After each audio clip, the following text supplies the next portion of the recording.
20 वर्ष भितर एत बड़ कंट्री 140 crores पॉपुलेशन कंट्री संपूर्ण पोलियो फ्री है आम गाँ गंडा जो मोस्टली पोलियो पेसेंट होते से जगह आम पारामेडिकल वर्कर्स पेनिट्रेट कले एडुकेट कले वैक्सीनेशन कले तो नथिंग इज इम्पॉसिबल बर्तन कैंसर गोटे एमती कैंसर हो बर्तन सोसाइटी रे आगे आम के कैंसर पेसेंट कथा शुणु नु 40 years ago या 30 years ago rarest of rare बर्तन चारिटा घरे गोटे घरे क्या गोटे ये डिजीज आसूची विभिन्न उपाय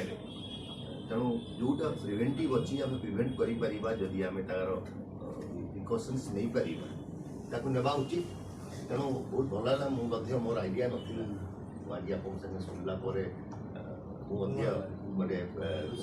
नॉलेज गेन कली जे या उद्यम कर so will take it Cuttack रे ये उद्यम आम डॉक्टर आशुतोष देवता नेतृत्व में विभिन्न अंचल विभिन्न ऑर्गेनाइजेशन माध्यम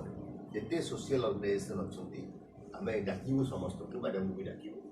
गोटे अवेयरनेस करवा सो दैट सोशल ऑर्गेनाइजेशन पिला माने अवेयर होगा एरिया प्लाटफॉर्म माध्यम साधारण लोक करूँ सो दैट मास वैक्सीनेशन जो आम नेक्स्ट ईयर आरंभ हम आप ऑफिशियली बजेट रे निर्मला सीतारमण से विषय माने ये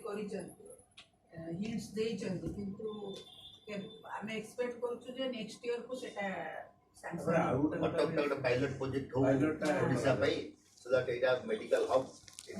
मोर पीपल आर अवेयर एठी यदि आम सर्वे के लिए